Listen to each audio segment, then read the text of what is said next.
the sacred wounds that unlock the hidden gates of the soul. Have you ever looked in the mirror and felt that your reflection was only a small fragment of who you truly are? That behind your eyes lies something ancient, something that has been watching long before you were born? Because if you have, then you might be one of us.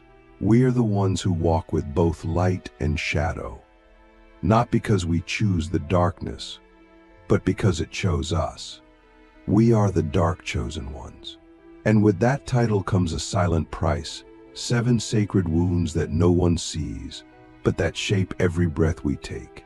These are not the pains of the average soul. These are not the struggles you hear in casual talk. These are the deep, silent, soul-rearranging pains that only we endure. And now, I will reveal them to you. The first pain is the pain of premature awakening. It is when the veil between the spiritual and physical world is torn open before you are ready, before your heart had roots, before your mind had walls. You see what others cannot. You feel what others dismiss. You question everything, and that questioning makes you dangerous. To society, to your family, even to yourself. Because when you wake up too soon, the world looks like a lie. Your teachers, liars. Your traditions, hollow. Your future, meaningless. And so you begin to collapse. Not outwardly, but inwardly. Quietly, you begin to split. 2 versions of you form. One that plays the game and one that watches from the shadows. And in that watching, you become a ghost in your own life. This is where many fall, but not you. Because if you're still here, still listening, then you've already survived the first gate of the dark path. The second pain is the pain of divine isolation. You can be surrounded by hundreds of people, friends, family, lovers, and still feel like you're screaming into a void. Why? Because the depth of your perception creates distance. You see beneath people's masks. You sense their contradictions. You feel their wounds. And yet when you try to speak your truth, they call you too much. Trop intense. Too sensitive. So you shrink. You become silent. You become the mirror. People come to you to be seen, to be healed, to be understood. But no one stays to see you. And that loneliness? It's not just emotional, it's spiritual. It's the loneliness of knowing that your soul has been marked for a task that no one else can do for you. And so you go inward. You meditate, you read, you seek, you cry in silence. But what if I told you that this isolation is not punishment, it's preparation? The universe silences the world around you so you can finally hear your own soul. Because the mission ahead requires clarity, and clarity is born in solitude. The third pain is the pain of carrying ancestral burdens. Have you ever felt that the pain you carry isn't even yours?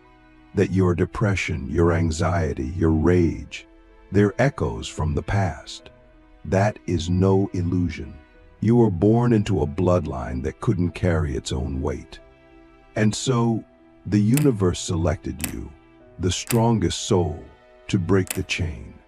The abused child who becomes the healer. The black sheep who becomes the leader.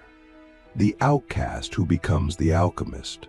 But the weight is crushing. You feel everything your ancestors suppressed. You dream their nightmares. You inherit their guilt. But no one thanks you. No one even sees what you're doing. Because spiritual labor is invisible. And yet you keep going. Why? Because something in you knows, if you don't heal it, it will continue. Through your children, through your relationships, through every echo of your life. So you choose the pain. You choose to feel it all. And in doing so, you transmute poison into power. The fourth pain is the pain of being misunderstood, even by those who love you. You try to explain what's happening inside you, but the words fail. You speak of energy, and they roll their eyes.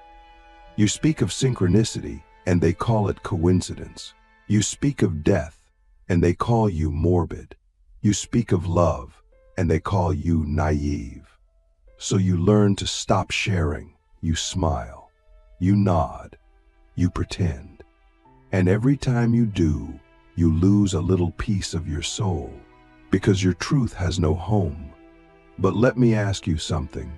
What if that's the point? What if the truth you carry is not meant to be understood, but revealed? And what if your pain is the key to unlocking that revelation? Not by convincing others, but by embodying it so powerfully that it becomes undeniable. You don't need them to understand. You just need to become the living proof. The fifth pain is the pain of spiritual disillusionment. At first, the path feels magical. You discover crystals, chakras, ancient texts. You feel energy for the first time. You think you found the light. But then, the dark comes back, deeper, fiercer. You realize no amount of incense or affirmations can erase the shadow inside you. So you begin to question again. Is any of this real? Is all of this just another illusion? Another identity? This is the void. This is where many turn back, but not you. Because you see now that spirituality is not about escaping darkness, it's about integrating it. The real path isn't pretty. It's raw. It's brutal. It strips you of everything you thought you were. And then, in that emptiness, it gives you something sacred, truth. Not the truth you read, the truth you become. The sixth pain is the pain of self-sabotage. Because the shadow doesn't just live outside, it lives in you. And sometimes, the closer you get to your purpose, the louder it screams. You procrastinate, you isolate, you destroy relationships, you numb with food, sex, scrolling. Why? Because some part of you still believes you are unworthy of greatness. That success will expose you, that love will betray you, that peace will bore you. This is the sabotage of the wounded self. But here's the secret. Your shadow doesn't want to destroy you. It wants to protect you from pain, from rejection, from abandonment. It's using the only tools it knows. So instead of fighting it, listen, speak to it, reparent it. Show it that you are no longer the child who had to survive. You are the sovereign who chooses to thrive. And finally, the seventh pain, the deepest of them all, is the pain of remembering who you truly are. Not the version of you that fits into society, not the version that seeks approval. I'm talking about the version beneath all masks, the primal, divine, infinite self. To remember that self is to die to everything else. Your ego, your attachments, your name, your story. That death is terrifying, because who are you without your suffering, without your identity, without your control? But if you dare to remember, you become untouchable, not invincible, but untouchable in the sense that no lie can own you again. You become a mirror that burns illusions, a voice that awakens the dead, a presence that disrupts the matrix. And that is why the shadow chose you, not to torment you, but to train you, to prepare you, to forge you into a vessel that can hold the light of 1,000 suns without being blinded by it. So now I ask you, which of these pains are you carrying right now? And are you willing to walk through them, not to escape the dark, but to become the master of it? Because this is only the beginning. The dark mirror, how pain transforms us into spiritual warriors. There comes a moment when pain stops being just pain and becomes the teacher. A moment when we, the dark chosen ones, stop asking, why is this happening to me? And start asking, what is this trying to reveal to me? That question is the turning point. It is the moment we stop running from the shadow and instead turn to face it. In that confrontation, we are refined, not into saints, but into spiritual warriors. Because only those who have walked through the fire without being consumed can carry the flame of truth. Let's go deeper. There is a shadow pain that few dare to speak of, the pain of carrying duality. To the outside world, we may look calm, composed, even enlightened. But inside, there is a war between the part of us that wants to rise and the part that is terrified of its own power. Between the urge to create and the instinct to destroy. Between the divine and the wounded. And this duality doesn't resolve, it intensifies. The more light you embody, the more shadow you must integrate. The more people you inspire, the more inner demons you attract. Because duality is not a flaw, it is the forge. And we are being tempered by it every moment. So we learn to walk the razor's edge, to feel rage and still speak love, to feel fear and still choose truth, to feel grief and still move forward. That is the mark of a spiritual warrior, not the absence of shadow, but the ability to walk with it without being devoured. Can you hold both the sword and the lotus without favoring one over the other? That's the question the dark path asks you daily, and your answer becomes your weapon. There is a shadow pain that few dare to speak of, the pain of carrying duality. To the outside world, we may look calm, composed, even enlightened. But inside, there is a war. Between the part of us that wants to rise and the part that is terrified of its own power. Between the urge to create and the instinct to destroy. Between the divine and the wounded. And this duality doesn't resolve, it intensifies. The more light you embody, the more shadow you must integrate. The more people you inspire, the more inner demons you attract. Because duality is not a flaw, it is the forge. And we are being tempered by it every moment. Another deep pain we carry is the pain of being the trigger. Have you noticed this? That your very presence makes people uncomfortable? That just by telling the truth or even standing silently in your power, people project onto you, call you arrogant, intense, threatening? That's not a coincidence. You are the mirror, and mirrors are feared, not because they show something new, but because they reflect what people try to avoid. Your clarity exposes their confusion. Your healing exposes their wounds. Your freedom exposes their cages. At first, this breaks you. You shrink. You try to make yourself smaller, gentler, more digestible.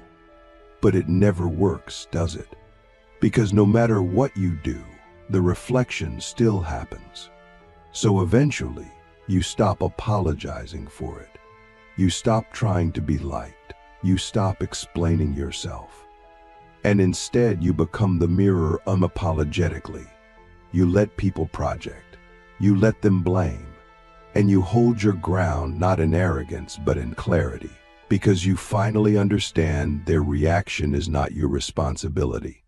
Your integrity is.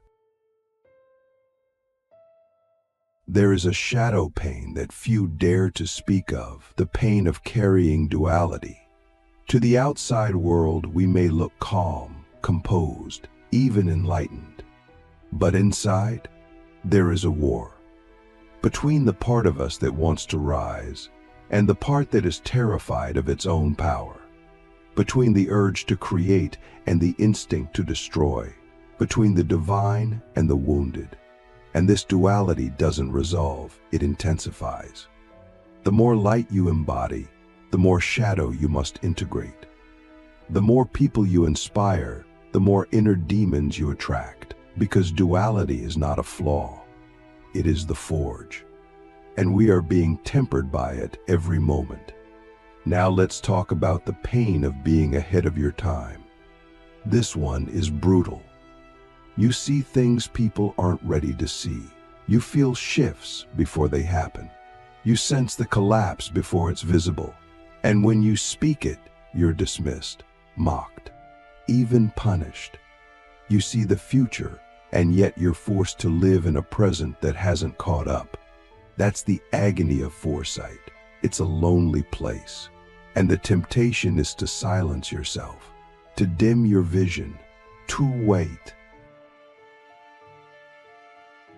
There is a shadow pain that few dare to speak of, the pain of carrying duality. To the outside world we may look calm, composed, even enlightened, but inside, there is a war. Between the part of us that wants to rise and the part that is terrified of its own power. Between the urge to create and the instinct to destroy. Between the divine and the wounded. And this duality doesn't resolve, it intensifies. The more light you embody, the more shadow you must integrate. The more people you inspire, the more inner demons you attract. Because duality is not a flaw, it is the forge. And we are being tempered by it every moment. But here's the truth. You weren't given that vision to remain silent. You were given it to plant seeds. Not all seeds sprout immediately. Some take years, lifetimes. But every word you speak, every truth you embody, becomes a beacon for others, especially those still lost in the fog. So speak, even if your voice shakes, even if they don't hear you now. Your words are time bombs of awakening, and one day they will detonate. Another pain that cuts deep is what I call the pain of sacred betrayal. You will be betrayed on this path, not just by strangers, but by the ones closest to you. Friends, lovers, teachers, sometimes even spiritual communities. And it won't be petty betrayal. It will be soul level, the kind that makes you question your own judgment, the kind that makes you pull away from everyone. And in that retreat, you will learn something terrifying. That betrayal is not the enemy. Attachment is. There is a shadow pain that few dare to speak of, the pain of carrying duality. To the outside world, we may look calm, composed, even enlightened. But inside, there is a war. Between the part of us that wants to rise and the part that is terrified of its own power. Between the urge to create and the instinct to destroy. Between the divine and the wounded. And this duality doesn't resolve, it intensifies. The more light you embody, the more shadow you must integrate. The more people you inspire, the more inner demons you attract. Because duality is not a flaw, it is the forge. And we are being tempered by it every moment.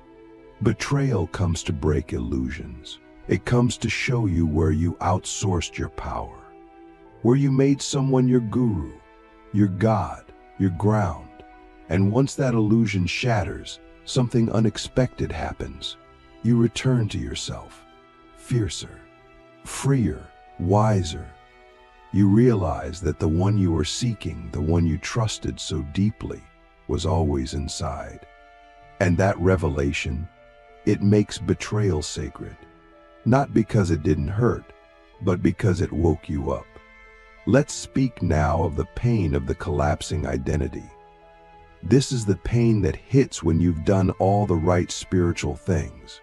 You've meditated, healed, forgiven, released, and yet you feel lost because the person you used to be no longer fits. Your old goals feel meaningless. Your old relationships feel hollow. Even your passions feel like echoes.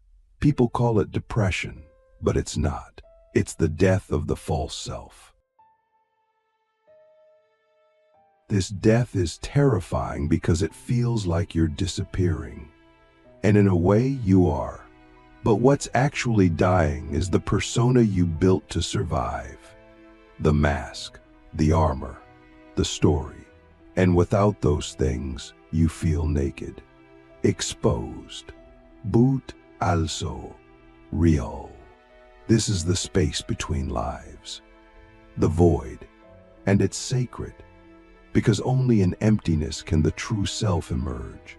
The version of you that isn't based on trauma or approval or fear, but on soul, on truth, on alignment. So if you're in that space right now, feeling lost, disconnected, numb, please hear this. You are not broken. You are becoming. Let the old fall away. Let the empty space breathe. Something powerful is forming inside you, even if you can't see it yet. And then finally, there is the pain of remembering your mission. This is the deepest one, because it doesn't come all at once. It comes in fragments, in dreams, in whispers, in sudden inner knowings that make you weep. And when it hits, it's not a joyful aha moment.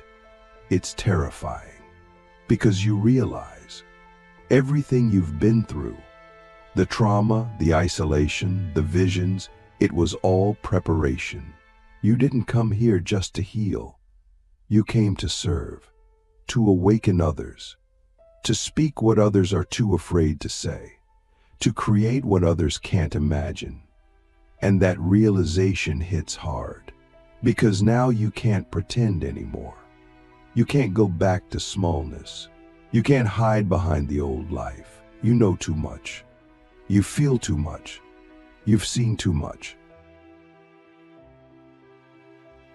And so a new pain is born, the pain of stepping up, of walking the path alone, of being visible, vulnerable, responsible, but also powerful. And when you accept that mission, not out of ego, but out of surrender, you become unstoppable. Not because it's easy, but because you finally understand. The pain was never punishment.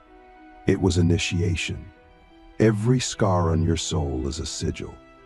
Every wound, a doorway. Every shadow, a sacred ally.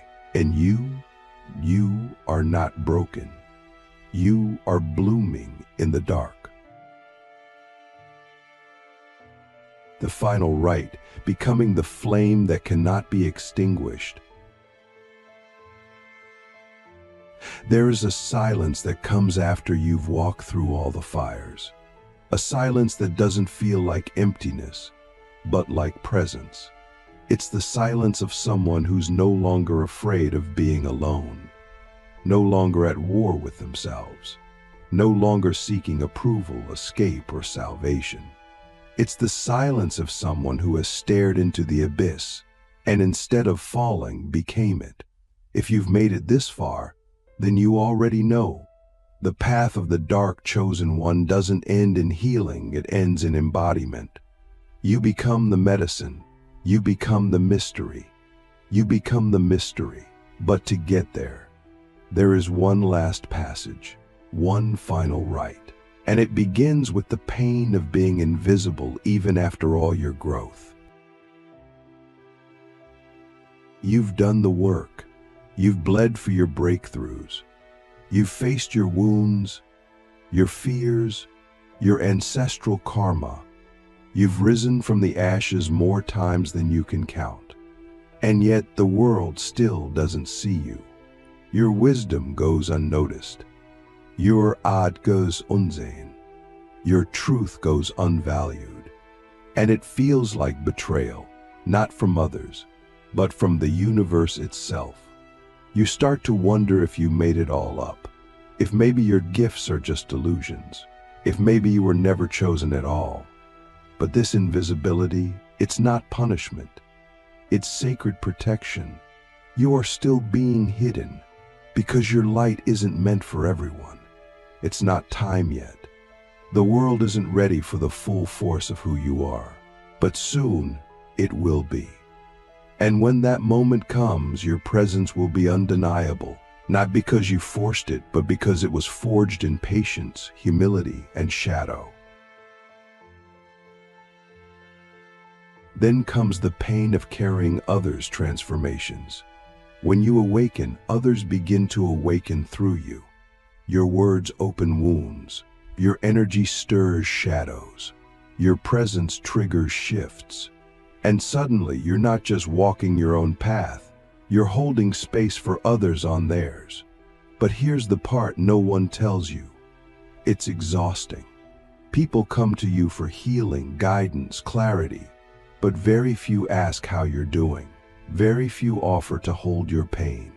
And so you become the lighthouse, standing strong through every storm, even when the wind rips through your soul. This is the pain of the guide, the unspoken burden of the healer. And you must learn the sacred discipline of boundaries. You must learn to give without bleeding, to love without losing yourself, to serve without becoming a martyr, because your energy is not infinite, and your mission requires sustainability, not sacrifice. Another shadow pain that emerges here is the pain of no longer belonging anywhere. You've outgrown the old world. You can't return to the shallow conversations, the unconscious patterns, the surface-level games. But you also don't fully fit into the spiritual world either. You're too raw, too real, too shadowed. You see past the love and light facades. You feel the bypassing. You sense the ego behind the robes and rituals. And so you float in between worlds. Not fully in the matrix, but not fully in the monastery. This liminal space is lonely, but it's also where true vision is born. Because you were never meant to belong. You were meant to be a bridge, a rogue mystic, a cosmic outlaw. You are here to bring medicine to both worlds, not to fit into them. And the moment you accept that, something shifts. You stop seeking a tribe, and you start becoming a frequency. And those who are meant for you will find you, not through marketing, but through resonance. Next, you'll meet the pain of carrying a vision that terrifies you. You'll start to see glimpses of who you're becoming. You'll feel the call to speak louder, to lead bolder, to create wildly. But that vision will feel too big, too risky, too exposed. You'll doubt yourself. You'll sabotage. You'll delay. Because stepping into your full power means letting go of every excuse you've used to stay small. And that's terrifying, because your smallness has been safe, familiar, intimate. But your soul didn't come here to be safe. It came here to be sovereign. So when the vision comes, don't run. Don't wait for permission. Don't ask if you're ready. You won't feel ready. That's the point. The only way to become the version of you that can hold the vision is to step into it before you feel worthy. That's the paradox. That's the leap. That's the final right. There is also the pain of outliving your old identities. This is different than shedding a mask. This is the death of entire timelines. The moment when who you've been, your role, your title, your story no longer applies. You are no longer the teacher, no longer the student, no longer the healer, no longer the wounded. You just are. And that level of freedom is terrifying at first, because it offers no identity to hide behind, no narrative to cling to, no label to protect you. But it also offers you something else: truth. You become the embodiment of presence, of essence, of being. And in that state, you don't need to prove your worth, because your existence is the proof. You don't need to justify your path, because your energy speaks louder than your words. You become nameless, and in that namelessness, you become eternal. And finally, there is the pain of realizing there is no finish line, no final healing, no ultimate reward, no mountaintop where you get to rest forever. The path doesn't end. It spirals. Each level of awakening reveals deeper shadows, higher truths, subtler illusions. And that realization can feel crushing, because you thought you were almost there. You thought the pain would finally stop. But instead, you see that the real work has only just begun. But here's the mystery: that endlessness is not a curse, it's the gift. Because life isn't about arrival, it's about becoming. And the more you become, the more you serve. The more you serve, the more you remember. And the more you remember, the more you become again. So let me leave you with this: you are not alone. Every pain you've carried has shaped you into a vessel of sacred fire. You are not weak for feeling deeply. You are not broken for walking through darkness. You are not lost. You are being refined. You are the flame that cannot be extinguished. You are the one the shadow chose, not to destroy, but to awaken. You are the mirror, the message, the myth. You are the dark chosen one, and your time is now. Now I ask you, what if everything you once called pain was actually prophecy? Let that question burn inside you. Let it rearrange your soul. And when you're ready, don't just think about this message.